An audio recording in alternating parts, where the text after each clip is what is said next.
kind of making two sets of films in parallel. I was just talking about my lack of progress on the Riley, but my progress on the MG and some other stuff. But the other thing I've been doing this morning is working on this little steam car. I machined up the, I guess you'd call them stub axles, these little parts here, and the tie rod that goes across. None of this is being done to any particular high standard. It's kind of shove it on the mill and wing it, and then there's a lot of hand sanding and filing, and I make a lot of use of the little sanding drums on the Dremel. They work really well, especially for brass. I'm literally just making it up as I go along. So these little pieces in here, machined up, I had to notch them out to give clearance around the axle, of course. I did think of lots of clever ways I could do the stub axle that the wheel actually sits on, including could I machine it up in the lathe with some sort of clever eccentric so that you've got this flat piece with an axle on an angle. I did think about 3D printing something to hold it so I could clamp it and machine that down. In the end, I went for the simple approach, which is literally the axle's made out of literally number 8 fencing wire. This stuff's famous in New Zealand. It gets used for a lot of things. It's 4mm low tensile steel wire, basically. And cut a short axle, put the end of it in the vise and bent it. And that's kind of what I've gone with.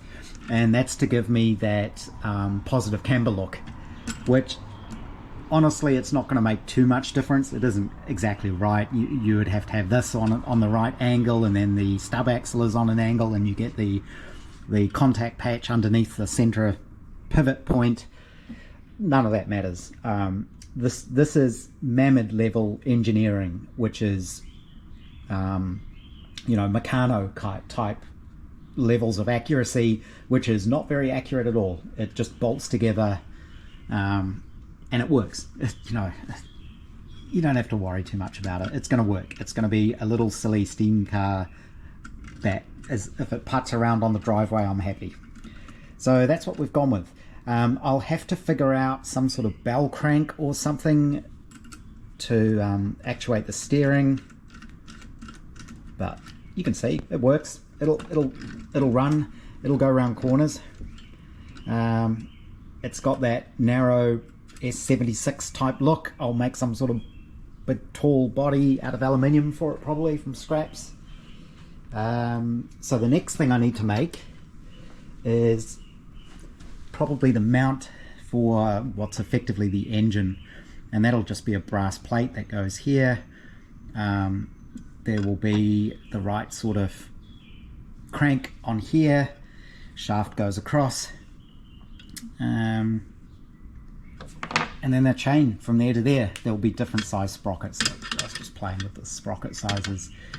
It's probably going to be something like that. I think I need 10 to 1.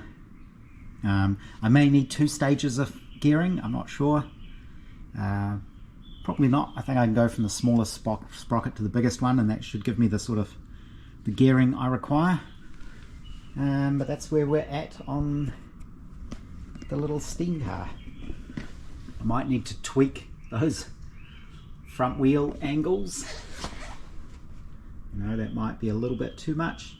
And I need to Loctite those little bits of wire in. I'm also going to machine up some little washers in here. I need the wheels to be away from the axle a little bit, otherwise it winds up. But yep, that's where we're at with this today.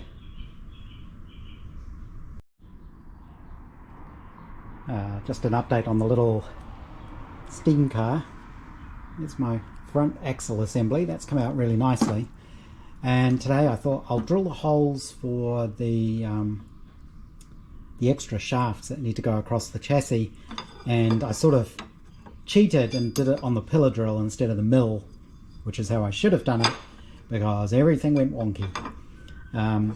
This aluminium bar, it's like 10mm square aluminium section. I've no idea what grade of aluminium this is, but it's awful. It doesn't drill well, it doesn't machine well, it's just horrible stuff. So I'm going to see if I can get some either 10 or 12 mil square aluminium rod bar to replace this, and then I'll remake the chassis parts. But what I decided to do, even though this is messed up, is rear axle at the back, 2 cross shafts, because I think I need 2 stages of reduction, and there'll be another one of these cross braces about there. The boiler, I'm going to make a flat aluminium base plate for it with the ends turned over, and they'll sit over the edge of the chassis rail, and there'll just be a single bolt, single hole through the middle that cross member will bolt through. You don't need much to hold the boiler on. It's not going to go anywhere. It's going to sit flat on here and have those side pieces, so it only really needs those 2 screws to hold it in place. So that'll be tonight's job,